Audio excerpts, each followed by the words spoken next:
ကြတာဒီလိုအပေါင်းအသင်းတွေကမကောင်းဘူးလားလို့ဒီလိုပြောတာတော့မဟုတ်ဘူးအပေါင်းအသင်းတိုင်းမကောင်းတာတော့မဟုတ်ဘူး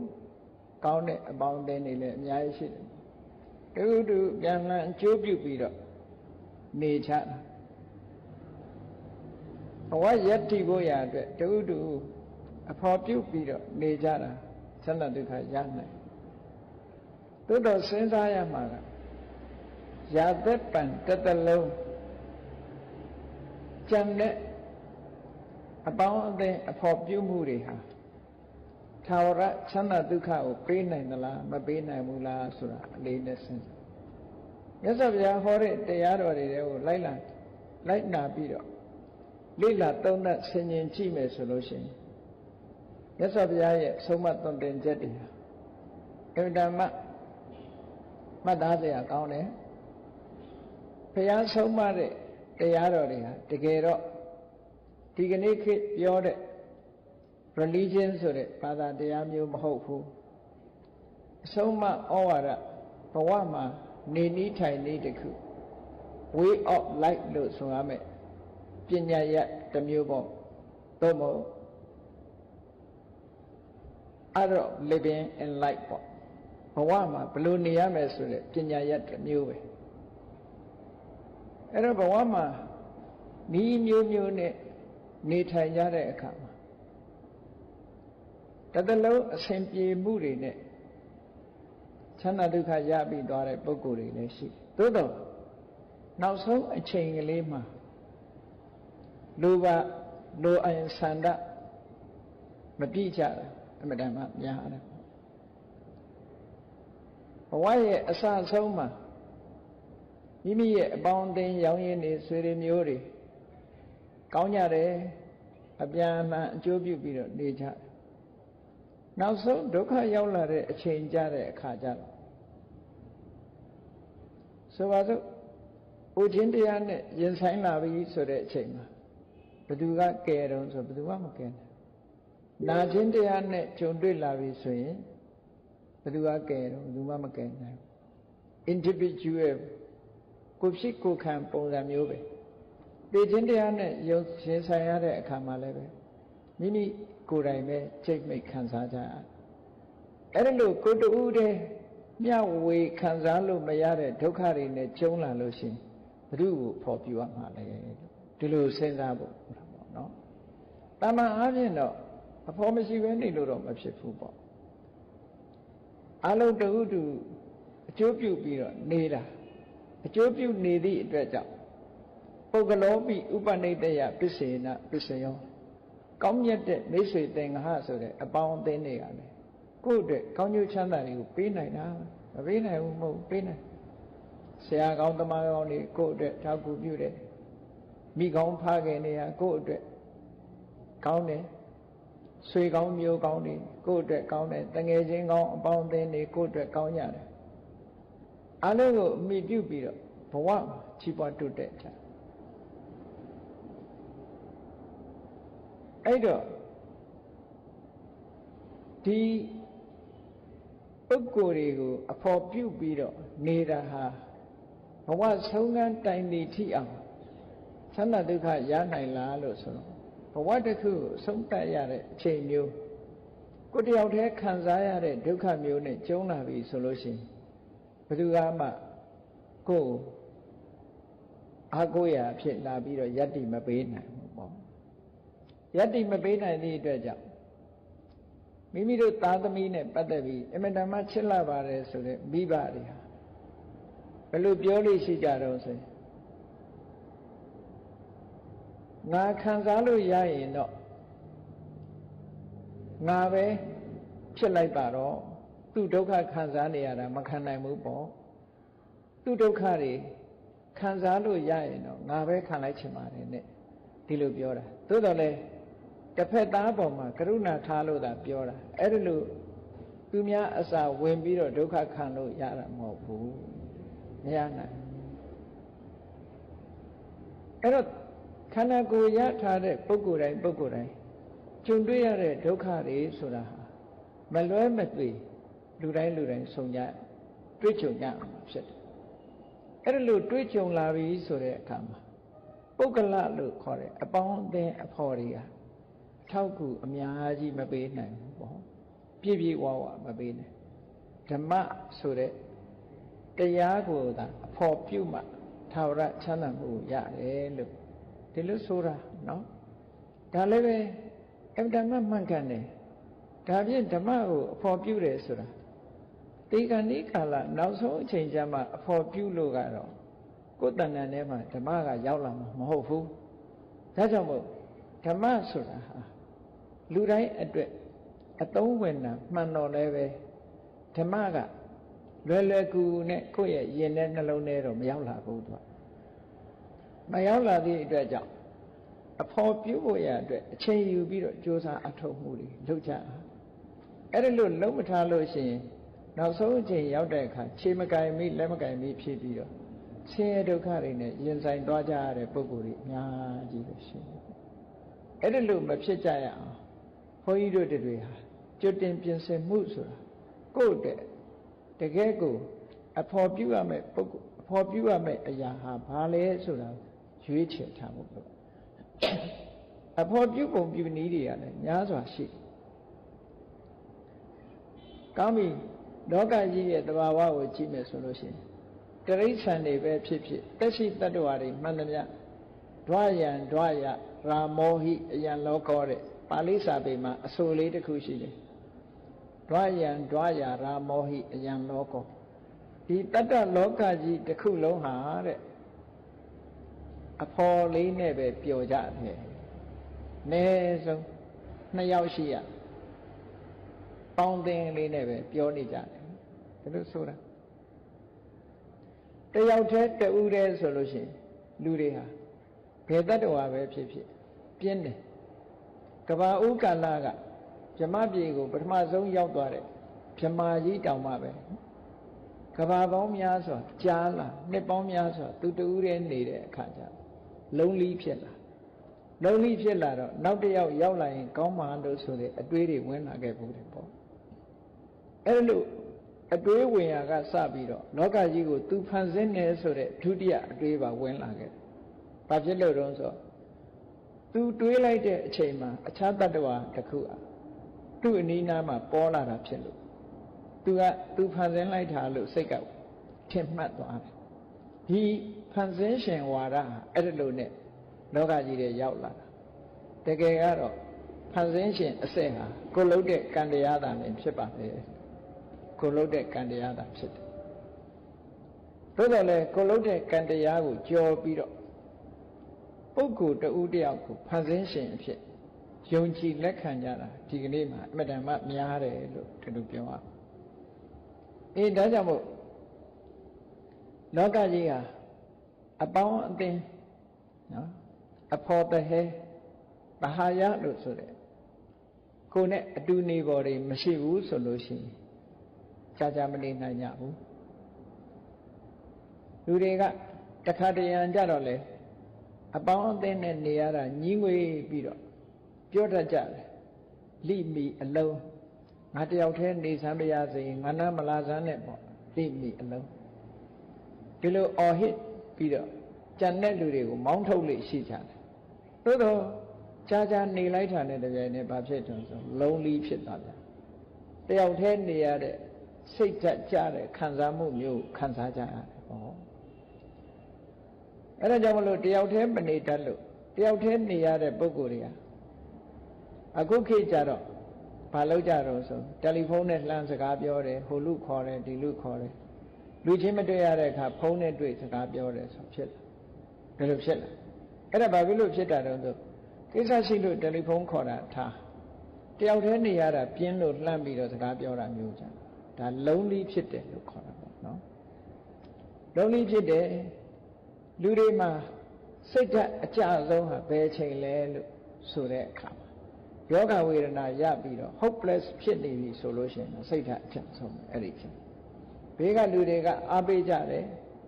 အားပေးပေမဲ့လို့ယောဂဝေဒနာမသက်သာဘူးဆိုလို့ရှိရင်ဓမ္မဆိုတဲ့အဖော်မရှိဘူးဆိုရင်ထိုပုဂ္ဂိုလ်ကဘာဖြစ်လဲဆို depression ဖြစ်သွား စိတ်ဓာတ်ကြတဲ့ယောဂပါဝင်သွားတယ်စိတ်ဓာတ်ကြပြီဆိုရင်မြန်မြန်ဒုက္ခရောက်တာပဲပေါ့အဲ့ဒါကြောင့်မို့လို့အာပေစကားဆိုတာတွေလည်းပြောကြတယ်အကူအညီတွေထောက်ကူတွေပေးကြရတယ်အဲ့တော့လူရဲ့တဘာဝကိုကအဖော်မဲ့မနေတတ်ဘူးအဖော်နဲ့ပဲနေတတ်တယ်အဲ့တော့ဒါတမန်အနေထားအပြင်ပြောမယ်ဆိုလို့ရှိရင်ကိုယ်နဲ့အစဉ်ပြေမဲ့နေပေါ်ထိုင်ဘက်အပေါင်းအသင်းကိုရှာပြီးတော့နေလို့ရှိရင်ကိုယ်စိတ်ထဲမှာလုံခြုံတဲ့အေးချမ်းတယ်လို့ဒီလိုယူဆတာထင်လားသို့တော့နောက်ဆုံးအချိန်ရောက်တဲ့အခါကျတော့ဒါတွေဟာတကယ်အထောက်အကူမဖြစ်ဘူးဆိုတာသိလာဒါကြောင့်မို့လို့ဘုန်းကြီးတို့တွေဟာဓမ္မကိုအဖော်ပြုဖို့အခုချိန်ကနေစပြီးတော့ဓမ္မနဲ့ယဉ်နှီးနေဖို့ဒုက္ခရောက်လာပြီဆိုတဲ့အချိန်ကျမှဓမ္မကိုမိတွေ့ဖို့ရခက်ခဲတယ်။ဘာဖြစ်လို့လဲဆိုယောဂဝေဒနာဆိုတာဖိစီးလာတဲ့အခါဘာမှမတတ်နိုင်တော့ဘူးလေ။ဖြစ်ပေါ်လာတဲ့ဒုက္ခဝေဒနာကိုတွန်းလှန်နိုင်စွမ်းမရှိဘူး။တွန်းလှန်နိုင်စွမ်းမရှိတော့ဘာဖြစ်လဲ။ဒုက္ခဖြစ်လာတဲ့အခါမှာဝမ်းနဲ့ကြေကွဲတယ်စိတ်တိုးလာတယ်ဒေါသတွေဖြစ်လာတယ်ဖြစ်ရကောင်းလားလို့ဆိုပြီးတော့ဒေါသတွေအဲ့ဒီရတယ်အကုသိုလ်တွေပြန်ဖြစ်လာဒုက္ခပေါ်မှာအကုသိုလ်ပြန်ဆက်ဒါကြောင့်မလို့မြတ်စွာဘုရားကပုထုဇဉ်တ attva တွေရဲ့အခြေအနေကိုဘယ်လိုပြောတော့ဆိုတစုံတစ်ခုခန္ဓာကိုယ်မှာယောဂဝေဒနာဖြစ်လာပြီဆိုတဲ့အချိန်ဘာဖြစ်လာတော့ဆိုယောဂဝေဒနာဖြစ်လို့ကာယိကဒုက္ခကိုခံစားနေရတဲ့အချိန်မှာဖြစ်ရလေခြင်းလို့ဆိုတဲ့စိတ်ဆင်းရဲမှုကထပ်ပိုးလာအဲ့ဒါလို့ထပ်ပိုးလာတဲ့အခါကျတော့ကာယိကဒုက္ခလို့ခေါ်တဲ့ကိုယ်ဆင်းရဲမှုအပြင်မှာစေတသိကဒုက္ခလို့ဆိုတဲ့စိတ်ဆင်းရဲမှုကထပ်လာတော့ဘာနဲ့တူတုံးဆိုလို့ရှိရင်ပထမမြားတံတစ်ချက်စူးတာကိုဒုတိယတစ်ခါမြားတံတစ်ချက်ထပ်စူးတယ်ဆိုတဲ့အဓိပ္ပာယ်မျိုးရောက်ပါတယ်မြားနှစ်ချက်စူးလိုက်တာအဲ့ဒါလို့မြားနှစ်ချက်စူးလိုက်တာနဲ့တပြိုင်နက်ဘာဖြစ်သွားတော့ဒုက္ခကလွတ်ရလွတ်ချောင်းစဉ်းစားလာဒီဒုက္ခကြီးဘယ်လိုသက်သာအောင်လုပ်အောင်ဒေါသတွေဖြစ်တယ်ဒုက္ခသက်သာအောင်ဘယ်လိုလုပ်အောင်ဒုက္ခကိုမျောလင်းတဲ့အတွေးတွေထပ်ပြီးတော့ဝင်လာတယ်ထပ်ပြီးဝင်လာတယ်အဲ့တော့ထပ်ဝင်လာလို့တောင်းတသွားပြန်တဲ့အခါကျတော့ဒီတဏှာရာဂလို့ဆိုတဲ့ညရန်တစ်ချက်ထပ်ဆူးပြန်တဲ့အခါကျပုရုဇဉ်တွေမှာနော်တခုမသက်တာလို့တခုထပ်ပြီးလှုပ်တဲ့အခါမှာသူကလှုပ်ချင်းကြောင့်ဝန်မှာပို့ပြီးတော့ပိသွားတယ်လို့ဆိုနောက်တစ်ခုသက်တာမလားလို့စဉ်းစားရင်ပို့ပြီးတော့ဝန်ပိသွားတတ်တယ်ဒီလိုဆိုတာပေါ့ဒါကြောင့်မို့လို့ဘုရားယဟနာတွေကြတော့ကာယိကဒုက္ခလို့ခေါ်တဲ့ကိုယ်ဆင်းရဲမှုဘုရားယဟနာမှာမရှိဘူးမဟုတ်ရှိတဲ့အခါကိုယ်ဆင်းရဲမှုပေါ်မှာဆင်ញင်သုံးသပ်ပြီးတော့အောင်အေးသိခံနိုင်စွမ်းရှိကြတယ်အောင်အေးသိခံနိုင်စွမ်းရှိကြတဲ့အတွက်ကြောင့်ငါမှဖြစ်ရလေခြင်းဆိုတဲ့အတွေ့သူတို့မှမဝင်ဘူးဒါသဘာဝတရားပဲဒုက္ခဝေဒနာဆိုတာဒါပဲလို့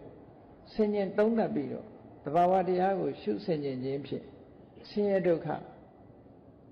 ကြက်ညက်ခံပြီးတော့ဆင်းရဲဒုက္ခနောက်စိတ်ကလိုက်ပြီးတော့မသွားတော့စိတ်ကိုဆင်းရဲဒုက္ခနဲ့ခွာထားလိုက်နိုင်တယ်အဲ့ဒါဟာဓမ္မကိုအဖို့ပြုလို့ပဲဖြစ်တယ်ပေါ့အကယ်၍သာတခြားပုဂ္ဂိုလ်ကိုအဖို့ပြုမယ်ဆိုလို့ရှိရင်ပုဂ္ဂိုလ်အဖို့ပြုတဲ့ပုဂ္ဂိုလ်တွေကြည့်လေဒါလေးလှုပ်ပေးစမ်းပါလှုပ်ပေးလဲအစင်မပြေဘူးဆိုရင်စိတ်တွေကတိုးဒီလိုတွေဖြစ်ပြီးတော့ဒေါသတွေဖြစ်ဒေါမနတာတွေနဲ့ခံစားရဒီလိုနဲ့ဘဝတစ်ခုအဆုံးသတ်သွားတဲ့ပုဂ္ဂိုလ်တွေအများကြီးရှိတာပေါ့တပံကြည့်မယ်ဆိုလို့ရှိရင်လူဟာဘဝမှာအစဉ်ပြေးနေတဲ့အခါဘာနဲ့အဖို့ပြုတ်ပြီးတော့နေကြတုံးဆိုတော့တွေ့တာမှုလေးနဲ့အဖို့ပြုတ်နေကြတဏှာခရီးသွားတဲ့အခါမှာလည်းပဲတွေ့တာမှုလေးနဲ့ပဲအဖို့ပြုတ်နေကြ လူတွေကပြောကြတယ်သူတယောက်တည်းနေတာပါလို့ပြောကြတယ်သို့တော့တယောက်တည်းနေတယ်ဆိုတဲ့ပုဂ္ဂိုလ်မှာသူကအတွေးကလေးနဲ့စိတ်ထဲမှာကျဉ်းနေတာလေးတွေရှိတယ်တယောက်တည်းနေရတဲ့အပေါ်မှာသူကကျဉ်းနေရခြင်းအကြောင်းတစ်ခုရှိတယ်အဲ့ဒါကိုပဲသူတွေ့တာနေတဲ့သဘောလေးတစ်ခုရှိတာဆိုလိုတာကသူ့မှာဒီပြင်အဖော်မဟုတ်ဘူးတဏှာအဖော်ရှိတယ်လို့ဒီလိုပြောတာ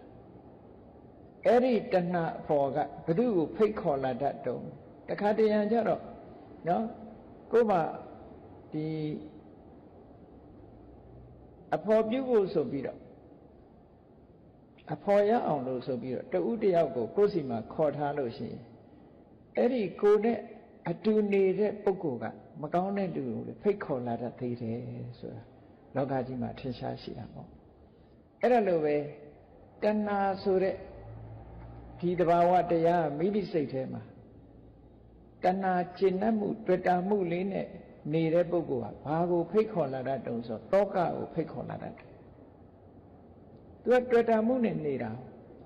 လူကိုတွေ့တာတယ်ပစ္စည်းကိုတွေ့တာတယ်ဘယ်ဟာကိုပဲတွေ့တာမှုရှိလာပြီဆိုလို့ရှိရင်စွန့်လွတ်မှုကိုစွန့်လွတ်ရမယ့်အချိန်ကိုတွေးလိုက်တာနဲ့တပြိုင်နက်တောကဖြစ်သွားဆုံးရှုံးတဲ့အခါမှာလည်းတောကဖြစ်သွားအဲ့ဒီတောကကိုဘယ်သူကဖိတ်ခေါ်လာတာတော့လို့ဆိုရင်တွေ့တာမှုကဖိတ်ခေါ်လာတာဒါကလက်တွေ့ရှုဆင်ခြင်းကြည့်လို့ရတဲ့အနေအထားတစ်ခုပေါ့ဘုန်းကြီးတို့တွေတန်လျာထဲမှာခရီးသွားနေကြတာပြောကြတယ်ကိုယ်ဝန်ကိုထမ်းကိုလန်းကိုသွားတယောက်တည်းသွားကြတာမှန်တယ်သို့တော့တယောက်တည်းလို့ပုဂ္ဂိုလ်အနေနဲ့ပြောရတော့လဲပဲဘာကနေရှေ့ဆောင်လမ်းပြနဲ့သွားလဲလို့ဆိုရင်တဏှာဆိုတဲ့ဘဝတဏှာလို့ခေါ်တဲ့ဘဝပေါ်မှာတွေ့တာမှုကခေါင်းဆောင်သွားသူလမ်းပြတဲ့နောက်လိုက်သွားကြနှစ်သက်မှုတွေ့တာမှုကိုအခြေပြုပြီးတော့ကံတရားတွေလုပ်ကြတယ်အမှန်မသိတဲ့အဝိဇ္ဇာကနေပြီးတော့လွယ်မှားသွားအောင်အထင်အမြင်တွေဖြစ်လာအောင်ဖန်တီးပေးတယ်တဏှာကကျင့်တတ်မှုတွေဖြစ်အောင်လုပ်ပေးတယ်ကံတရားကနေပြီးတော့တွန်းထုတ်ပေးလိုက်တယ်ဟောတဏှာရဲ့အဝိဇ္ဇာရဲ့ကံရဲ့ဒီသုံးခုကပေါင်းပြီးတော့ဘုန်းကြီးတို့ဘဝတွေကိုရှေ့ဆောင်ပေးနေတာဘယ်ဘဝဖြစ်ကောင်းလိမ့်မယ်လို့ထင်တယ်ဘာလို့ကောင်းလိမ့်မယ်ထင်တော့ဆိုအဝိဇ္ဇာကနေပြီးကောင်းတယ်လို့မြင်အောင်လုပ်ပေးထားတယ်ဆိုတော့ကုသိုလ်ကောင်းမှုလုပ်တဲ့အခါမှာကြည့်လူဘဝမှာပစ္စည်းဥစ္စာချမ်းသာတဲ့လူဖြစ်ရပါလို့ဤတို့နော်မတောင်းမတမကြောင်းမကြမိသားစုနဲ့ပျော်ပျော်ရွှင်ရွှင်နေရတဲ့ပုဂ္ဂိုလ်ဖြစ်ရပါလို့ဤစသဖြင့်ဆုတောင်းကြအေးနတ်ပြည်၌ဖြစ်ရပါလို့ဤနဲ့ဆုတောင်းကြဒါကဘယ်သူကတောင်းခိုင်းတာတော့ဆိုအမှန်မသိခြင်းဆိုတဲ့အဝိဇ္ဇာအဲ့ဒီအဝိဇ္ဇာကမျက်လှည့်ပြထားသည့်အတွက်ကြောင့်တဏှာကလိုချင်တာတွေပေါ်လာအဲ့ဒီလိုချင်မှုကြောင့်ဒီလိုဆန္ဒတွေထုတ်ဖော်လာဆန္ဒတွေထုတ်ဖော်ပြီးရဖို့ကြိုးစားမှုဆိုတဲ့ကံတရားတွေကိုလှုပ်လာတယ်လှုပ်လာသည့်အတွက်ကြောင့်ကဲလူဘဝရလာပါပြီသူထင်တဲ့အတိုင်းပစ္စည်းဥစ္စာပြည့်ပြည့်စုံစုံနဲ့တထေးအိမ်လူလာဖြစ်ပါပြီတဲ့နော်မချမ်းသာဘူးလားချမ်းသာတယ်ငယ်ငယ်လေးတည်းကမိသားစုပြည့်ပြည့်စုံစုံနဲ့နေရတယ်ပျော်ပျော်ရွှင်ရွှင်အေးနောက်ဆုံးအချိန်ရောက်လာတဲ့အခါကျတော့ဒီပျော်ပွဲရွှင်ပွဲလေးတွေဟာအဆုံးသတ်သွားပြန်တာဘာနဲ့ရင်ဆိုင်ရတော့ဆိုအိုခြင်းတရားနဲ့လည်းရင်ဆိုင်ရပြန်တယ်ကိုလိုချင်တဲ့ဘဝလေးမှာဘာနဲ့အဆုံးသတ်တော့ဆိုအိုခြင်းနဲ့အဆုံးသတ်တယ်နာခြင်းနဲ့အဆုံးသတ်ရတယ်သေခြင်းနဲ့အဆုံးသတ်တယ်တော့ဘဝတစ်ခုဟာဒီပြောစရာအကွက်ကလေးတွေကြည့်မယ်ဆိုရင်ပြောစရာကြီးပဲဒါကြောင့်မို့ဘဝနဲ့ပတ်သက်ပြီးတော့အတ္တဓာတ်ကျင့်နဲ့เสียပြောเสียမရှိဘူးလားဆိုရှိတယ်ဘဝကိုအကြောင်းပြုပြီးတော့ဒီ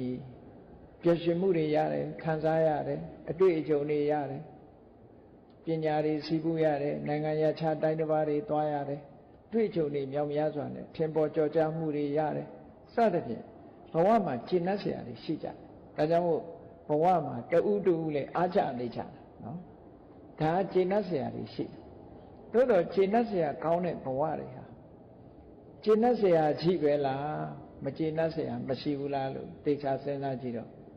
ဘယ်လိုပုဂ္ဂိုလ်မျိုးဘလောက်လှတဲ့ပုဂ္ဂိုလ်ပဲဖြစ်ဖြစ်နော်ဘလောက်ချမ်းသာတဲ့ပုဂ္ဂိုလ်ပဲဖြစ်ဖြစ် ဖြည်းဖြည်းအိုမင်းပြီးတော့လာကြတယ်အဲ့ဒီအချိန်မှာဘာတတ်နိုင်လို့ဘာတတ်နိုင်ဘုန်းကြီးတို့လည်းအသက်80ကျော်လာတဲ့အခါကိုယ့်ကိုတန်ဝေကတွေအများကြီးဖြစ်တန်ဝေကတွေအများကြီးဖြစ်ရတယ်ဘာဖြစ်လို့တော့ဆိုငယ်ငယ်တုန်းကဆိုလို့ရှိရင်ဒါတွေမစင်စားမိဘူးမစင်စားမိရုံနဲ့မကဘူးကိုကငယ်ငယ်ဆိုရင်အဖိုးကိုဖွားဖို့တွေတွေ့တဲ့အခါသူတို့မွေးတွေကအိုအိုကြီးတွေပဲထမရဲ့လို့တောင်းစိတ်ကအောင်းမေ့ပြီစဉ်းစားဖို့နေနေတာနော်စဉ်းစားဖို့နေနေတာတခါတည်းရန်ကြတော့ကိုအိုတာကိုသိမမြင်ဘူးသူများအိုရင်တော့မြင်ကြဒါလည်းတဘာဝပဲသူများအိုတာကိုမြင်ပြီးတဲ့အခါကြည်စမ်းမှာအိုသွားလိုက်တာဟောပြောတယ်ဘုန်းကြီးတို့စီမှာမကြမကြရောက်လာကြတယ်အဖိုးအိုတွေဖွားအိုကိုချင်းစားတယ်ငယ်ငယ်တုန်းကနာမည်ကြီးတဲ့ပုဂ္ဂိုလ်တွေနာမည်ကြီးရုပ်ရှင်မင်းသမီးကြီးတွေတို့မင်းသားကြီးတွေတို့ကြည့်လိုက်လို့ရှင်အိုမင်းရွတ်တွယာရုကြီးကြီးနဲ့ပုဂ္ဂိုလ်ကြီးတွေရောက်လာတန်ဝေကဖြစ်လိုက်စားဖြစ်เสียကောင်းလိုက်တာတစ်ချိန်တုန်းကတော့နော်ရင်ကော့ပြီးတော့အထက်တန်းလွာအနေနဲ့နေလာတာခဏကျတော့ကြည်စမ်းမှာစရာရဲ့ထောင်းမှုထုထောင်းမှုကိုခံရလို့ပုံပြက်ပန်းပြက်ထူပေးမှထနိုင်အောက်မှာမထိုင်နိုင်တော့ဘူးကလထိုင်လေးနဲ့မှထိုင်လို့ရတယ်တွဲမှထနိုင်တယ်ဆိုတဲ့အနေအထားမျိုးတွေရောက်တယ်ဘုန်းကြီးတို့လည်းအဲ့တန်ရောက်နေတာဒီလိုဖြစ်တယ်ကဲအဲ့ဒါဟာဘဝမှာမကျေနပ်เสียတယ်လူတိုင်းဟာဒီစခန်းကိုဖြတ်တန်းလို့မရဖြတ်ကျော်ခြင်းလို့မရလူတိုင်းဟာဒီစခန်းကိုရောက်ကြမှာကြည့်တယ်။အိုခြင်းဆိုတဲ့စခန်းရောက်လာတာနဲ့လူတွေဟာရုပ်ပြက်ဆင်းရဲဖြစ်တယ်။ဘယ်လိုရုပ်ပြက်ဆင်းရဲဖြစ်။သွားတွေကျိုးကုန်တယ်နော်။မေးတွေထိုးကုန်တယ်။နားတွေလေးကုန်တယ်။မျက်စိတွေမှုံလာတယ်။စရာဆိုတာဟာလူကိုအယုတ်ဆိုးအချီးတန်စေစရာတရားရဲ့ထုထောင်မှုကြောင့်လူဟာဘလောက်လှတဲ့ပုဂ္ဂိုလ်ပဲဖြစ်ဖြစ်အယုတ်ဆိုးအချီးတန်ငယ်ငယ်တုန်းကလှတယ်ဆိုတာဟုတ်မမလားလို့တောင်းမယုံကြည်နိုင်လောက်အောင်ဖြစ်လာဒါဘဝရဲ့အပြစ်အနာစာတွေပဲပေါ့နောင်ကြလို့ရှိရင်ဆေးရုံဆေးကနေရောက်သွားလို့ရှိရင်လေနှာခေါင်းကိုပိုက်ကြီးတွေတတ်ထားပြီးတော့နော်ဘေးကလူတွေကစိုးရိမ်တကြီးနဲ့ကြည့်နေကြအသက်ပေါ်မှာတန်တရားရှိပြီးတော့ဆေးကုလို့ကောင်းပါမလားနဲ့တန်တရားမျက်လုံးတွေနဲ့ကြည့်ပြီးတော့ဆေးရုံမှာတဲ့ပြုံးရွှင်နဲ့ဆေးရုံကပြန်ဆင်းသွားတဲ့ပုဂ္ဂိုလ်ရှိတယ်လို့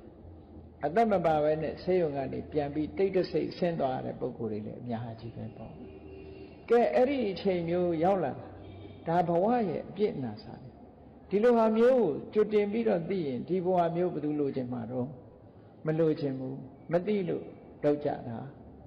အဲ့တော့မသိအောင်ဘယ်သူကနေပြီးတော့ဖန်တီးပေးထားတော့ဆိုအဝိဇ္ဇာကဖန်တီးပေးတာ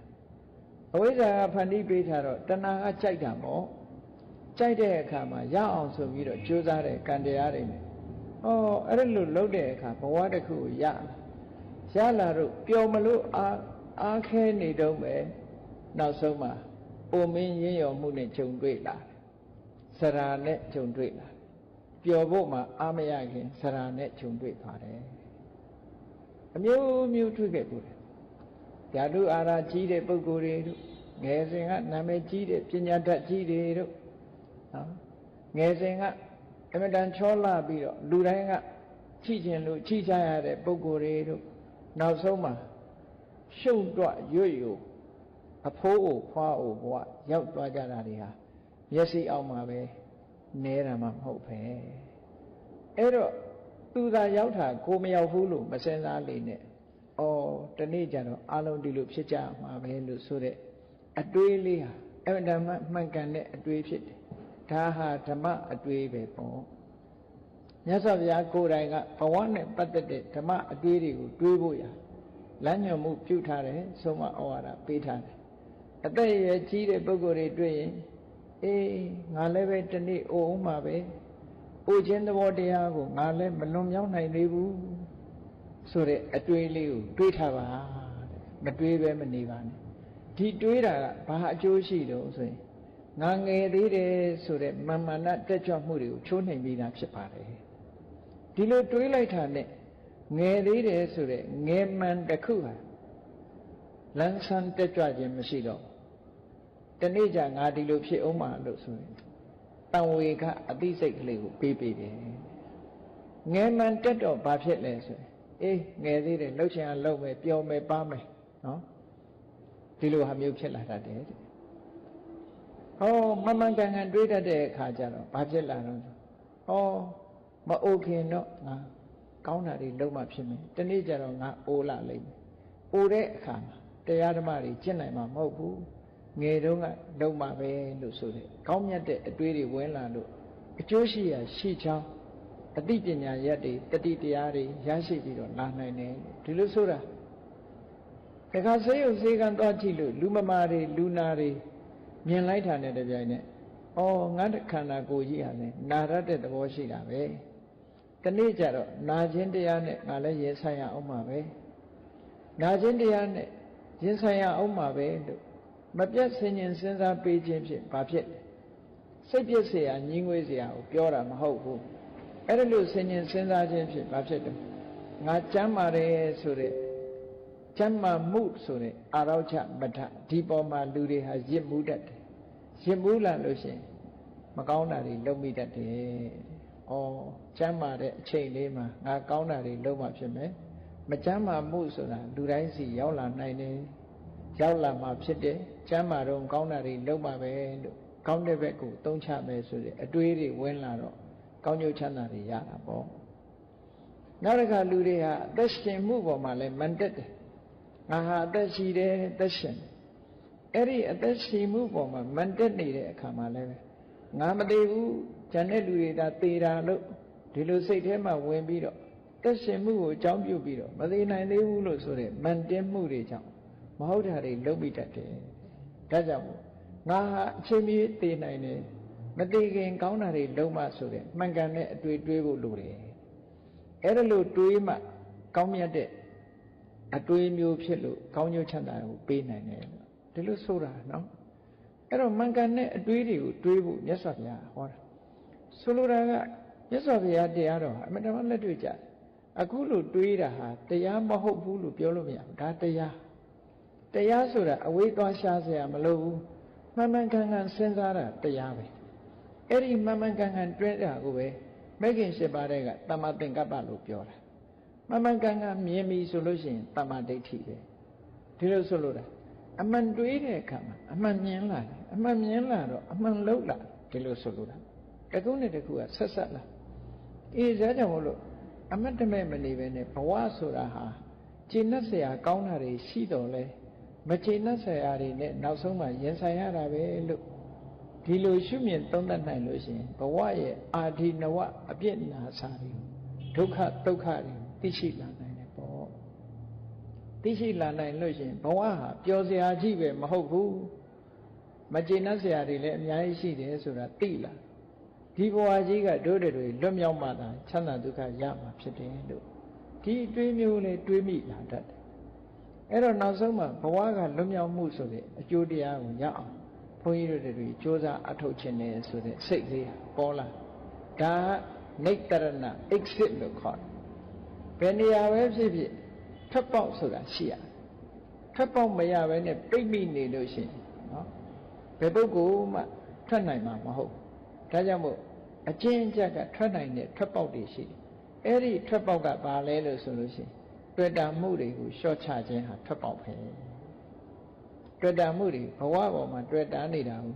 လျှော့ချလိုက်တာဘဝရဲ့ထွက်ပေါက်တစ်ခုတွေ့တာပဲဒီလိုဆိုတာအေးဒါကြောင့်မို့လို့ဘုန်းကြီးတို့တွေဘဝတစ်ခုရထားပြီးမှန်မှန်ကန်ကန်တွေးတောဆင်ခြင်တတ်ဖို့ဒါဟာအရေးကြီးဆုံးပဲလူတရားတွေအားလုံးရဲ့တဘာဝကိုကတယောက်တည်းမနေတတ်ဘူးအဖော်နဲ့ပဲနေတယ်တယောက်တည်းနေတယ်ဆိုတဲ့ပုဂ္ဂိုလ်တောင်မှအတွေးလေးကိုအဖော်ပြုတ်ပြီးတော့နေတယ်နော်တဏှာကိုအဖော်ပြုတ်ပြီးတော့နေတယ်မာနကိုအဖော်ပြုတ်ပြီးတော့နေတယ်နောက်ဆုံးမှာ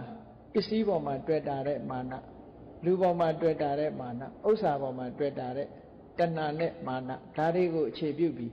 ငါဟာဆိုတဲ့ဒီဟာပေါ်မှာအကြောင်းပြုပြီးတော့ဖြစ်တဲ့မာနလေးတွေနဲ့ဒီလိုနေသွားကြတာကဲအဲ့ဒါလို့နေသွားတဲ့အခါ နောက်ဆုံးအချိန်ရောက်လာပြီဆိုတဲ့အချိန်ယောဂတွေဖြစ်လာပါပြီတဲ့တကယ်ကိုယောဂဖြစ်လာပြီဆေးရုံဆေးကန်းရောက်လို့မသက်သာတဲ့ယောဂဝေဒနာတစ်ခုခံစားရပါပြီရောက်သွားတဲ့ပုဂ္ဂိုလ်တွေဘေးကဆွေတွေမျိုးတွေကအဲ့ဒီအချိန်ကျတော့မလုပ်ပေးကြတော့ဘုန်းကြီးပင်ပြီးတော့ပရိတ်ရွတ်ပေးတာတော့သင်္ကန်းလေးလှူခိုင်းတာတော့အကဲသူ့အချိန်မှာစဉ်းစားကြည့်လိုက်လို့ရှင်သူကိုယ်တိုင်ကိုယ်ကယောဂကိုဒုက္ခရောက်နေတဲ့အချိန်မှာပရိတ်ရွတ်ပေးလေသူ့စိတ်ထဲကစိတ်ချမ်းသာမှုရချင်မှရနော်သင်္ကန်းလေးလှူခိုင်းလို့လှူတာလှူကစိတ်ချမ်းသာမှုရချင်မှရအဲ့တော့ဒါမလုပ်ရဘူးမဟုတ်ဘူးလုပ်ရသို့တော့အဲ့ဒီတဲ့ပို့ပြီးတော့ကိုယ်တတိထားဖို့ကပို့အရေးကြီးတယ်ဆိုလိုတာကသူများအလှဲ့တုန်းကကိုယ်ကလှုပ်ပေးတယ်ကိုယ်အလှဲ့ကြတော့ဘာလို့အပ်တယ်လဲဆိုလိုတာကလုံးမဲ့လူရှိသည်ဖြစ်စေမရှိသည်ဖြစ်စေငါဓမ္မကိုအဖို့ပြုတ်ပြီးတော့နေမယ်ဆိုတဲ့ဒီဟာမျိုးဘုန်းကြီးတို့တွေကြွတင်ပြီးတော့လှုပ်တင်နော်တန်လျာကြီးထဲမှာကြည့်လောကကြီးထဲမှာကြည့်လူတိုင်းဟာမွေးရပါအဖော်ကောင်းတွေရှိတာမဟုတ်ဘူးတချို့ဆိုရင်တူရီတကောင်ကျွဲ့နေရတာတွေရှိတယ်ပေါ့အဲ့လိုတကောင်ကျွဲ့နေရတဲ့အခါမှာမြည်သည့်အဖော်ကိုမှလည်းမထားနိုင်ဘူးအဲ့ဒီအချိန်မှာဘာကဟာကိုယ့်အတွက်အကောင်းဆုံးလဲလို့ဆိုလို့ရှိရင်တရားဓမ္မဟာကိုယ့်အကိုကောင်းဆုံးပဲကဲရှင်သီဝလိရဲ့မေတော်ကြီးစဉ်းစားပုံလေးကိုစဉ်းစားကြည့်ရှင်သီဝလိမေတော်ဟာအမျိုးသမီးလောကမှာဒုက္ခအရောက်ဆုံးအမျိုးသမီးတူပဲရှင်သီဝလိလေးကိုဝန်ရတဲ့အခါမှာရှင်သီဝလိလေးကိုဝန်ဟာဘယ်လောက်ထိအောင်ကြာတော့ဆို9နှစ်ကြာတယ်နော်9နှစ်ပရိသေနေရတယ်လို့ရှိမှမရှိတာနော်9လလွယ်10လဖွားဆိုတာဒါအများဆုံးပြောကြတာနော်9လတို့6လတို့နဲ့မွေးတာတွေလည်းရှိတာပဲအဲ့တော့ရှင်သီဝလိမေတော်ကျတော့9နှစ်တဲ့နဲရမှာမဟုတ်ပဲနဲ့ဒီတရေသားကမဖွားနိုင်ပဲနဲ့9နှစ်ဖြစ်နေနော်အဲ့တော့ဘလောက်ဒုက္ခခံရမယ်ဆိုတာစဉ်းစားကြည့်ပေါ့အေး9နှစ်တရေတည်ပြီးတဲ့အခါမှာဘာဖြစ်ပြန်တော့ဆိုမမွေးနိုင်လို့ဒုက္ခရောက်နေတာ9ရက်တဲ့ကဲမမွေးနိုင်လို့ဒုက္ခရောက်တာ9ရက်ခုခေတ်ကတော့ဤပညာတွေတိုးတက်လာတဲ့အခါကျတော့ဘိုက်ခွဲပြီးတော့မွေးတာမျိုးတွေတော့ရှိနေတာပေါ့နော်အများကြီးတိုးတက်လာတယ်သက်သာတယ်လို့ပြောကောင်းပြောအောင်သို့တော့မရှိတဲ့ခေတ်ရောက်သွားရင်ကံကြမ္မာရဲ့အလှည့်အပြောင်းမှာခံကြရတာပေါ့ခံရတာကိုကိုချင်းစာကြည့်လိုက်မှဆိုရင်အမတန်မှကြောက်စရာကောင်းတဲ့ဆင်းရဲဒုက္ခကြီးပဲအဲ့လို9ရက်တိတိဒုက္ခမြကမ္ဘမုံလားလို့ခေါ်တယ်ကိုယ်ဝန်စိတ်တက်ပြီးတော့နော်ဒုက္ခတွေရောက်မဖွားနိုင်မဲ့နဲ့ဒုက္ခတွေရောက်တယ်ကဲအဲ့ဒီဒုက္ခကိုစဉ်းစားကြည့်ဘုန်းကြီးတို့တွေသွားကြိုက်တာတော့မနှဲခံသွားကြိုက်ဖူးတယ်တညာလုံးကြိုက်တယ်တညာလုံးကြိုက်ဆေးတောက်လည်းမပြောက်နော်ခေါင်းကြိုက်ဖူးတယ်တညာလုံးကြိုက်တယ်နိုးတစ်ချက်အိပ်ပျော်တစ်ချက်နိုးတစ်ချက်နဲ့ကြိုက်နေတာဘယ်နေရာမှမသက်သာကာယကဒုက္ခခံစားလိုက်ရအဲ့ဒါလို့ဒုက္ခရောက်နေတဲ့အချိန်မှာဘာကအကူအညီဖြစ်တော့စဉ်းစားကြည့်အောင်ကိုယ့်အတွက်ဘာကအကူအညီဖြစ်နိုင်လဲအဲ့ဒီအချိန်မှာတရားနှလုံးသွင်းလို့ရလားလို့ဆိုမရဘူးအတော်ခက်တယ်တခါတော့ကလွန်ခဲ့တဲ့3နှစ်လောက်ကဘုန်းကြီးတို့နေမကောင်းလို့ဆရာဝန်ကဆေးပေးတာအဲ့ဒီဆေးကိုတောက်တော့တညာလုံးမျက်စိကြောင်ပြီးတော့အိတ်လို့မရအိတ်ဖို့ကြိုးစားတယ်အိတ်လို့မရဘူးအိတ်ဖို့ကြိုးစားတယ်အိတ်လို့မရဒီလိုနဲ့ပဲမိုးလင်းသွားတယ်အိတ်ထားအိတ်တလူလူမအိတ်တလူလူအိတ်မှလည်းမသိရတဲ့အနေထားနောက်ဆရာဝန်တူမေးကြည့်တော့ဒီဆေးကြောင့်ဖြစ်တာလို့ဆိုပြီးအဲ့ဒီဆေးဖြတ်လိုက်မှတက်တာပါအဲ့ဒီလိုဒုက္ခခံစားကြရတာတွေနဲ့ဘဝမှာအတွေ့အကြုံတွေရှိတာနောက်ခေါင်းယောဂဆိုတာလည်းခံစားဘူးတာခေါင်းယောဂဖြစ်ပြီဆိုလို့ရှိရင်ခြေထောက်ဟာဘယ်ထားရမှမသိဘယ်နေရာထားလို့မှမသက်တာခေါင်းမော်တင်ထားလဲနာတာပဲအောက်ချထားလဲနာတာပဲ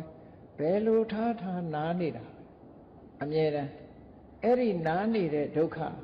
ဘယ်လိုလုပ်ပြီးတော့ချိန်မိတ်ခံရတော့ဆိုဒီလိုပဲဆေးလေးတောက်လိုက်ချိန်မိတ်ပြီးတော့ဒီလိုနေ ဓမ္မအဖို့နဲ့မလုံနိုင်ရင်ဒီဒုက္ခကြီးတန်လန်းနေပဲမိုးလင်းရပြန်တာပဲပေါ့ကဲအဲ့ဒါလို့ဒုက္ခတစ်ခုဘုန်းကြီးတို့ရောက်သွားမှတ်သလားဆိုတော့မမှတ်ဘူးနော်ဒုက္ခရောက်တုံးတော့မဲ့ရွက်ပြီးတော့နေတာပြီးတော့ပြုံးနဲ့လုံနေပြန်ရောအမှတ်သားမရှိဘူးဒီတစ်ခါဒုက္ခလွတ်သွားနောက်တစ်ခါကျတော့ဒီလိုပဲနေအောင်မှာပဲလို့ထင်တယ်အမှတ်သားရှိလားမရှိဘူးပြောနေပြန်ဒီခန္ဓာကိုယ်ကြီးနဲ့ပြန်ပြောနေပြန်ကဲအဲ့ဒါလို့ဒုက္ခရောက်လာပါပြီတဲ့ရောက်လာတဲ့အခါမှာဘယ်လိုနှလုံးသွင်းရမလဲဆိုတာရှင်သေဝလိမေတော်ဒုက္ခရောက်တဲ့အခါမှာသူနှလုံးသွင်းပုံလေးရတယ်အတုခိုးเสียကောင်းတယ်ပေါ့သူ့မှာအမတမဒုက္ခကြီးတယ်ဒါသူဟာတာမန်ပုထုဇဉ်ပုဂ္ဂိုလ်တရားမဟုတ်ဘူးတတ္တဗံပုဂ္ဂိုလ်ဖြစ်တယ်တုပ္ပဝါတာလို့ခေါ်တယ်သူ့နာမည်ကောလိယမင်းမျိုးတဲ့ကဒီတာခိယနဲ့ကောလိယဆိုတာဆွေမျိုးတွေပဲကောလိယမင်းသမီးတုပ္ပဝါတာအိမ်တော်ရသားကြားတဲ့အခါရှင်သေဝလိလေးကိုဝန်နဲ့9နှစ်ကြည့်တိကိုဝန်ဆောင်ရပြီးတော့9ရက်တိတိမမွေးနိုင်မဲ့နဲ့ဒုက္ခခံအဲ့ဒါလို့ဒုက္ခခံနေရတဲ့အချိန်မှာသူဘာတွေတွေးတုံလို့ဆိုဘာတွေတွေးတုံသူတွေးပုံတွေကအမှန်တမ်းကောင်းတယ်မြတ်စွာဘုရားဟာတကယ်ကိုသမ္မာသမ္ဗုဒ္ဓအစစ်ဖြစ်ပါပေတယ်ငါခံနေရတဲ့ဒုက္ခမျိုးတွေကိုဖယ်ရှားဖို့မြတ်စွာဘုရားတရားကိုဟောပေးတာတကယ်ကိုသမ္မာသမ္ဗုဒ္ဓဒီလိုဒုက္ခမျိုးတွေမြင်ပါပေတယ်သမ္မာသမ္ဗုဒ္ဓဝတ္တသောဘဂဝါမြတ်စွာဘုရားဟာတကယ်သမ္မာသမ္ဗုဒ္ဓအမှန်သိတဲ့ဘုရားဖြစ်ပါပေတယ်ယောဣမတ္တဒုက္ခတပဟာနာယဓမ္မန္တေတိဒီလိုဒုက္ခမျိုးတွေမဖြစ်ပေါ်ဖို့မြတ်စွာဘုရားကတရားတွေဟောနေတာဘုရားတရားအတိုင်းလိုက်နာကျင့်သုံးလို့တန်တရားဝတ်ထဲမှာဒီခန္ဓာကြီးမရတော့ဘူးဆိုရင်ဒီဒုက္ခမျိုးမတွေ့တော့ဘူးလေအဲ့ဒီလိုဒုက္ခတွေမရောက်စေခြင်းလို့မြတ်စွာဘုရားကမဂ္ဂင်၈ပါးအကျင့်တရားဆိုတဲ့မတရားဖို့တရားတွေမဂ္ဂင်၈ပါးအကျင့်တရားဖြင့်ရနိုင်တဲ့မတရားဖို့တရားနိဗ္ဗာန်ဆိုတာတွေကိုဟောတာအဲ့တော့ခန္ဓာကိုယ်ရထားလို့ရှိရင်ဒုက္ခတွေခံရမှာပဲ။အော်မြတ်စွာဘုရားဟာဒီလိုဒုက္ခတွေမြင်လို့တို့ဒီဒုက္ခတွေကိုဖယ်ရှားဖို့ရအတွက်တရားဟောတာပါလို့ဆိုပြီးဘုရားကိုအာယုံပြုပြီးသူဒုက္ခကိုအောင့်ခံတစ်ခုနောက်တစ်ခုကျတော့တန်ဃာတွေရဲ့ခုံကိုအာယုံပြုလိုက်တယ်။အော်သုပ္ပတိပန္နောဝတ္တဘဂဝတောတာဝကတံဃောမြတ်စွာဘုရားရဲ့တပိတာဝကအရိယာပုဂ္ဂိုလ်တွေဟာတကယ်ကိုမှန်ကန်တဲ့လမ်းကြောင်းကိုရှောက်လန်းပြီးဖြစ်ကြပါတယ်။ဘာဖြစ်လို့တော့သူတို့ဟာအခုလိုဒုက္ခမျိုးတွေနဲ့မကြုံအောင်ကျင့်နေကြတာ။ဟုတ်တယ်။ဘုန်းကြီးတို့တွေကဒီဒုက္ခကိုပဲသဘောကျနေတယ်လို့မကျင့်နိုင်ကြသေးတာပေါ့။မကျင့်နိုင်သေးလို့ရှိရင်ဒီဒုက္ခမျိုးတွေပြန်ရနေကြအောင်ပါပဲ။ဟောအရိယာသူတော်စင်တွေကြတော့ဒီလိုဒုက္ခမျိုးတွေကိုမျှော်တွေးပြီးဒီဒုက္ခမျိုးတွေနောက်ထပ်မရချင်တော့မရကျင်လို့ဒုက္ခတွေကလွတ်ရလွတ်ကြောင်းအကျင့်ကိုကျင့်ရှင်သာရိပုတ္တရာမထေရမြတ်ကဆိုရင်ဘယ်လိုပြောလဲဆိုရင်ဘာရီတောဘဝဘာရီဘဝရဲ့ဝန်တုပ်ဝန်ပိုကြီးဟာအလုံးကိုဝန်ပြပါတယ်အမတန်မှလေးလံလာတယ်ခိရိဥစ္စာရိတောယထာတောင်ကြီးကိုရွက်ထားရတယ်လို့ကိုဘဝဟာလေးလံလာတယ်လို့ညှိညူပြီးတော့ပြောတာဘဝကြီးဟာကြောက်เสียကြီးကောင်းတယ်ရှင်သာရိပုတ္တရာမထေရမြတ်ဟာလေပြိဋိဘံစံတဲ့အခါမှာဒီယောဂမဖြစ်ဘဲနဲ့အေးချမ်းချမ်းပြိဋိဘံစံရတာမဟုတ်ဘူးနော်သူကသူပြိဋိဘံစံရတော့မယ်အသက်အကျွင်းဟာ9ရက်ပဲကြံတော့တယ်လို့ဆိုတဲ့သိတဲ့နေ့တစ္ဆဘုံလစံမှာနော်လာပြည့်မတိုင်ခင်9ရက်ကြိုပြီးတော့သိအဲ့လိုသိတာနဲ့ဘုရားစီခွင်တောင်းပြီးမေတော်ကြီးကိုတရားဟောခြင်းလို့ဆိုပြီးတော့တနေ့တယူဆနာတနေ့တယူဆနာနဲ့ကုန်းချောင်းလျှောက်ပြီးတော့သွားရှာတာသူဇာတိရွာဇာတိရွာကနာလကလို့ခေါ်တယ်အခုနာလန္ဒတက္ကသိုလ်ရှိတဲ့နေရာမဟုတ်ဘူးအဲ့ဒီနဲ့အနီးပါးဖြစ်ကောင်းဖြစ်လိမ့်မယ်နာလကဆိုတဲ့ရွာကြွသွားတယ်အဲ့ဒါလို့ကြွသွားတာတနေ့တယူဆနာနာနာနေနေနဲ့သွားတာအဲ့ဒီတော့ကကျမ်းကျမ်းမာမာကြီးပဲအေးတစောင်းမုံလာပြီညနေပိုင်းရောက်တဲ့အခါကျတော့ရောက်သွားတယ်9ရက်သွားလိုက်တော့ရောက်သွားရ ရောက်တော့တခြားနေရာမှာမတဲဘူးသူမွေးတဲ့အခန်းအဲ့ဒီအခန်းကိုတန်ရှင်းရေးလုပ်ပြီးတော့အဲ့ဒီမှာသူတိတ်မယ်တညာချင်းမယ်အိမ်မှာပဲပြန်တညာအိတ်မယ်လို့ပြောတယ်အဲ့ဒါနဲ့သူတူတွေဆွေမျိုးတွေကအဲ့ဒီအခန်းကိုပြင်ဆင်ပေးကြတယ်ကြာအောင်ရှင်သာရိပုတ္တရာအဲ့ဒီကိုကြွပြီးတော့တညာချင်းမေတော်ကြီးကဖရာတရားတန်ခါမယုံကြည်ဘူးဗြဟ္မာကိုးကွယ်နေတာသူကဗြဟ္မာမင်းကြီးကိုပဲအထင်ကြီးတယ်ကောင်းငင်ကုန်ပဲမော့ပြီးတော့ဆူတောင်းနေတော့မှရှိသေးတယ်နော်အဲ့ဒီနေ့ရောက်တဲ့အခါကျတော့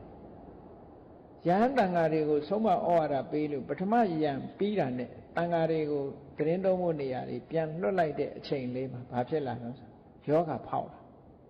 ဝန်းစလျှောတော့တာသွေးဝမ်းနဲ့သွားတာအဲ့ဒီချိန်နော်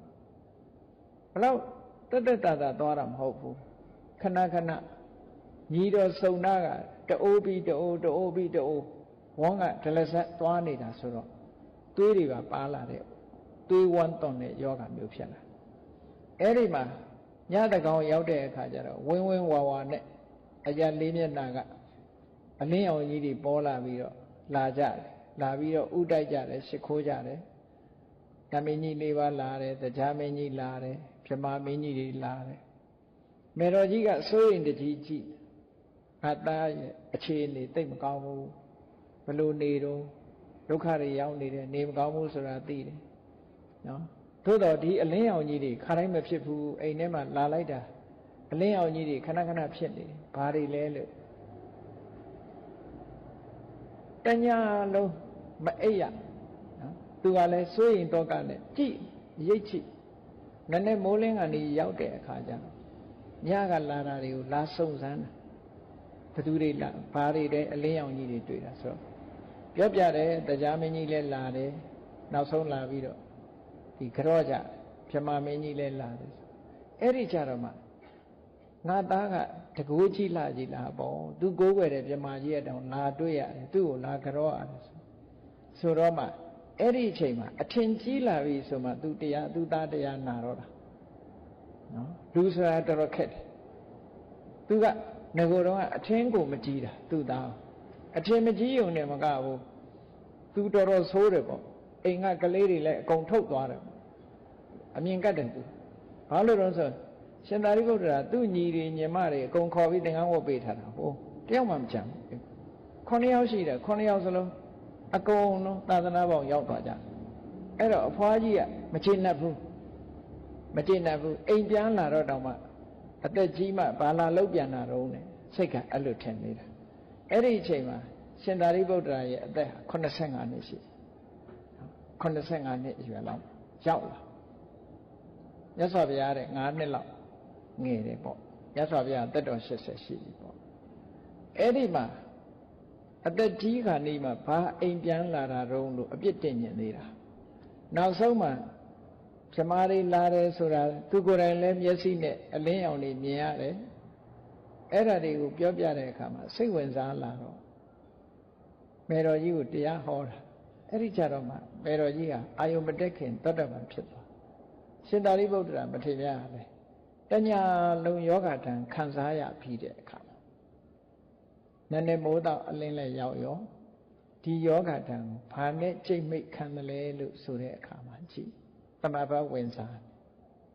နော်တမာတိစွမ်းအားနဲ့ယောဂကိုမိတ်ထားလိုက်တမာတိစွမ်းအားနဲ့ယောဂကိုဖယ်ထားတာအဲ့ဒီတမာတိစွမ်းအားနဲ့နေသည့်အတွက်ကြောင့်အမတန်ပြင်းထန်တဲ့ယောဂဝေဒနာသူ့အတွက်ပြင်းထန်တယ်လို့မထင်ရလောက်အောင်နေနိုင်ထိုင်နိုင်ရှိသွားတယ်ပေါ့အဲ့ဒါဓမ္မကိုအဖော်ပြုထားလို့ဒီလိုနေရာမျိုးမှာဓမ္မကိုအဖော်ပြုပြီးတော့နေလို့ချမ်းသာတာအဲ့တော့နောက်ဆုံးရှင်သာရိပုတ္တရာမထေရဟာနည်းနည်းမိုးတော့အလင်းလဲရောက်ရောပြိဋိဘံဆံသွားတယ်အဲ့တော့လူတိုင်းဟာနောက်ဆုံးအချိန်ဆိုတဲ့ဒီလိုဒုက္ခတွေရောက်နေတဲ့အချိန်မှာအခုလိုတရားဓမ္မတွေကိုကျင့်ကြံကြိုးကုပ်အားထုတ်တာဒီလိုဒုက္ခတွေခံနိုင်အောင်လို့တရားအထုတ်တာဒီတရားကလွဲပြီးတော့အဲ့ဒီအချိန်မှာခံနိုင်စရာဘာတစ်ခုမှမရှိဘူးအဲ့ဒီအချိန်မှာအားကိုးရမလားတရားမင်းကြီးလာလို့ဆေးပေးသွားသလားမပေးဘူးဗြဟ္မာမင်းကြီးတွေလာလို့မန်းမှုတ်သွားတာမဟုတ်ဘူးဘယ်သူမှမကူနိုင်ဘူးနော်တဘာဝ အဲ့တော့ကိုတရားသာလဲကိုအားကိုရကျန်တဲ့အဖို့တွေကလာပြီးတော့ယောဂမေးုံလောက်သာမေးနိုင်တာဘယ်သူကမှဝင်ပြီးတော့မျှပြီးတော့ဒီဒုက္ခတွေတက်တောင်လုံးမပေးနိုင်ဘူးနောက်ဆုံးအချိန်မှာအဲ့ဒါကြောင့်မလို့ဓမ္မကိုအဖို့ပြုရမယ်လို့ဆိုတာအဲ့ဒါကိုပြောတာပေါ့နော်နောက်ဆုံးအချိန်အဲ့တော့ရှင်သေဝလိမေတော်ဟာလည်းပဲဒီလိုရှင်သာရိပုတ္တရာတို့လိုစန္ဒမူယူရမဲ့တန်ဃာတွေကိုချိပြီးတော့သုပ္ပတိပန္နောဝတ္တဘဂဝတောတာဝကတံမြတ်စွာဘုရားရဲ့တတိတာဝကတန်ဃာတွေဟာတကယ့်ကိုမှန်ကန်တဲ့အကျင့်ကျင့်ပါပေတယ်ဒီလိုဒုက္ခတွေကင်းအောင်သူတို့ကျင့်နေကြတာပါလားယောဣမတ္တဒုက္ခတပဟာနာယပฏิပန္နောဒီလိုဒုက္ခတွေကင်းတော့အောင်ကျင့်ငါလိုဒုက္ခတွေမရောက်တော့ဘူးတန်ခါကုံကိုအာယုံပြုတာနောက်တစ်ခုသူအာယုံပြုပြီးတော့သူတွေးတဲ့အတွေးလေးတစ်ခုကပါတော့သူခံဝတ္တတံနိဗ္ဗာန်ယထဣရိတံဒုက္ခံနဝိသတိနိဗ္ဗာန်ဆိုတာဒီလိုဒုက္ခမျိုးမရှိဘူးခုငါခံစားနေရတဲ့ဒုက္ခမျိုးဟာနိဗ္ဗာန်မှာမရှိဘူးဆိုပြီးတော့နိဗ္ဗာန်ဟာသိချမ်းသာတာပဲလို့နိဗ္ဗာန်ရဲ့ခုံကိုအာယုံပြုကဲအဲ့တော့ဘုန်းကြီးတို့သုဘဝါဒရဲ့ဒီနှလုံးသွင်းတရားဟာဘလောက်ကောင်းလို့ကိုယောဂဝေဒနာဖြစ်လာတဲ့အခါမှာဒီလိုနှလုံးသွင်းနိုင်ဖို့ဒါအရေးကြီးတာအရေးကြီးဒါကြောင့်အမြဲမပြတ်နှလုံးသွင်းနေရအမြဲမပြတ်နှလုံးသွင်းနေရဒုက္ခလေးဖြစ်လာလို့ရှင်ယောဂဆိုတာတခါတရံကြလို့ရှင်တချို့ယောဂတွေက incurable ပေါ့လေကုလို့မရတချို့ယောဂကတော့မျောလင်းချက်ရှိသေးတယ်ကုလို့ရတယ်လို့ပြောcurable incurable အဲ့တော့ incurable ဖြစ်နေပြီဆိုရင်ဘယ်လိုနေမလဲကိုယ်ကလည်းသိနေပြီဒီယောဂါကိုသိနေပြီဆိုရင်စိတ်ညစ်နေမလားမိသားစုနဲ့ခွဲရတော့မှအတွက်ဝမ်းနည်းနေမလားခြေကွဲနေမလားဆိုတာတွေနဲ့ဒီလိုနဲ့ဝမ်းနည်းခြေကွဲပြီးဘဝတစ်ခုကိုဆုံးသက်သွားမှလားဆိုရင်ကိုယ့်အတွက်ရှုံးသွားတာပဲအဲ့ဒါဘာဖြစ်လို့တော့ဆိုတော့ဓမ္မကိုအဖို့မပြုခဲ့သည့်အတွက်ကြောင့်ဒီအရှုံးတွေနဲ့ရင်ဆိုင်ကြရတာဒါမို့ဓမ္မကိုသာအကယ်၍အဖို့ပြုမယ်ဆိုလို့ရှိရင်အခုသုဘဝါဒစဉ်းစားတယ်လို့ဓမ္မကိုစဉ်းစားနော်အဲ့ဒါလို့စဉ်းစားဖို့လိုတယ်ပေါ့စဉ်းစားမှုတွေဟာစွမ်းအားကောင်းလာအောင်ပြုတင်ပြီးတော့စဉ်းစားခန္ဓာကြီးရတိုင်းဒီဒုက္ခမျိုးတွေဟာခံရမှာပါလားလို့ဒီလိုအတွေးမျိုးလေးတွေနဲ့တွေးပြီးတော့ယောဂရဲ့ဝေဒနာရဲ့သက်တံမှုရရှိဒါကတာမန်အတွေးလေးနဲ့ယောဂကိုခုခံဒီတဲ့ကိုယ်တိုင်ကလေ့ကျင့်ထားလို့တမာရီစွမ်းအားတွေမြင့်လာပြီဆိုတဲ့အချိန်မှာဆိုရင်ရှင်သာရိပုတ္တရာမထေရမြတ်တို့လိုယောဂဝေဒနာရဲ့ဓာတ်ကိုတမာပတ်စွမ်းအားနဲ့ခုခံပြီးတော့နေလို့ရဘလောက်ယောဂဖြစ်ယောဂမရအောင်တမာပတ်စွမ်းအားနဲ့ခံထားတယ်ခံထားသည့်အတွက်ကြောင့်ဒီယောဂဝေဒနာဟာနာကျင်နှိပ်စက်မှုမရှိတော့နာကျင်နှိပ်စက်မှုမရှိပဲနဲ့တရားနိဗ္ဗာန်ကိုအာရုံပြုပြီးတော့အေးချမ်းစွာနေနိုင်သွားတယ်ပေါ့တို့မဟုတ်လို့ရှိရင်လောကမှာဓမ္မမရှိတဲ့အဖို့မပြုတ်နိုင်တဲ့ပုဂ္ဂိုလ်တွေဟာဝမ်းနေခြင်းကြေကွဲခြင်းနဲ့ပဲဆုံးသတ်သွားတယ်ပေါ့လူဆိုတာမျောလင်းချက်ကလေးတွေရှိတယ်ကိုယ့်ကိုယ်အသက်ရှင်မယ်လို့မျောလင့်မိမယ်လို့ရှင်ကျင်မှရှင်တာလေအဲ့တော့နောက်ဆုံးအချိန်မရောက်ခင်ဘုန်းကြီးတို့တွေဟာနောက်ဆုံးထွက်သက်ကလေးဝင်သက်ကလေးနဲ့ထွက်သက်ကလေးမရောက်ခင်ကိုလုံးရမယ်ဓမ္မအခုတည်းကအဖို့ပြုတ်ထားဖို့ဆိုတာဘယ်သူမှအသက်ရှင်နေသေးတယ်ဆိုရင်နောက်ကျပဲလို့ပြောလို့မရဘူးပေါ့မြတ်စွာဘုရားသခင်ကိုရမြတ်ကိုချီအောင်မလားစံနမူနာတစ်ခုအနေနဲ့ကြည့်မြတ်စွာဘုရားသခင်ကိုရမြတ်တတ်တော်80ပြိဋိဘံဆံမှုအတွက်10လလောက်ပဲကြံတော့တဲ့အချိန်မှာယောဂဝေဒနာအကြီးကျယ်ဖြစ်လာအင်္ဂမပြင်းထန်တဲ့ယောဂပဲတိဆုံးခြင်းဆိုတဲ့အနေအထားမျိုးကိုကတ်သွားတဲ့ယောဂမျိုးလို့ဒီလိုဆိုလို့အဲ့ဒီလိုယောဂဖြစ်တဲ့အခါကျတော့မြတ်စွာဘုရားကဘာစဉ်းစားတော့ဆိုအခုချိန်ငါပြိဋိဘံဆံလိုက်လို့ရှိရင်နောက်10လကြာမှတရားဥတရားမြတ်ရနိုင်တဲ့မကျူးဝဖြစ်မဲ့သုဘဒ္ဓရှိတယ်ငါပြိဋိဘံဆံသွားရင်သူတရားဥတရားမြတ်ရဖို့ခက်သွားအဲ့တော့ခုဖြစ်ပေါ်လာတဲ့ယောဂဝေဒနာကိုငါဟန်တားထားမယ်ဆိုပြီးတော့ အာယုသင်္ခါရဖလသမဘတ်လို့ခေါ်တယ်အာယုသင်္ခါရဖလသမဘတ်ဆိုတာအသေးစိတ်ဝိပဿနာရှုပြီးတော့တကယ်ကိုစနစ်တကျဝိပဿနာကိုအလုံးကိုထက်ထက်မြက်မြက်ဝိပဿနာတွေရှုပြီးတော့သမဘတ်ဝင်စားလိုက်တာယောဂဝေဒနာတွေဟာလုံးဝပျောက်သွားတယ်နလန်ထသွားတယ်မြန်မြန်ကြီး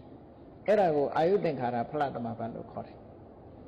အဲ့ဒီအသက်ကိုပြန်ပြီးတော့ထိန်းချောင်းထားတဲ့ဖလသမဘတ်ဘာဖြစ်လို့အသက်ကိုထိန်းထားရတယ်လဲဆိုရင်သူပတ္တအတွက်ငဲ့ခုချိန်ပြိဋိဘံဆံလိုက်လို့ရှင်သူပတ္တနဲ့လွဲသွားသူပတ္တကိုခုချိန်သွားတရားဟောလို့လေကျွတ်တရားရမှာမဟုတ်လူဆိုတာအချိန်တန်မှရတာလေအေးမြတ်စွာဘုရားသခင်ကိုရောမြတ်အဋ္ဌိပတ်၄ပါးလို့ဆိုတဲ့သန္တဝီရိယဝိမာန်တစိတ်တလို့ဆိုတဲ့စိတ်စွမ်းအားတွေတိုးမြင့်ထားပြီးတော့ယောဂဝေဒနာကိုတက်တောင်လှုပ်ထားပြီးတော့10 လတိတိနောက်ထပ်နေသွားတာတဲ့အဲ့ဒီလိုဟာမျိုးဘုန်းကြီးတို့တွေဘာလုပ်ရမလဲခုနကယောဂဝေဒနာနဲ့ကျုံလာတဲ့အခါသုပ္ပဝါဒမင်းသမီးကြီးရဲ့နှလုံးသွင်းနည်းမျိုးလိုနှလုံးသွင်းမလားသို့မဟုတ်ထွက်လေဝင်လေလေးမှတ်ပြီးတော့ထွက်လေဝင်လေလေးပေါ်မှာတတိကပ်ပြီးတမာတိစွမ်းအားတွေရအောင်ကြိုးစားပြီးတော့နေမလားတခုတော့ဘုန်းကြီးတို့တွေရှာထားကြရမှာဖြစ်ပါတယ်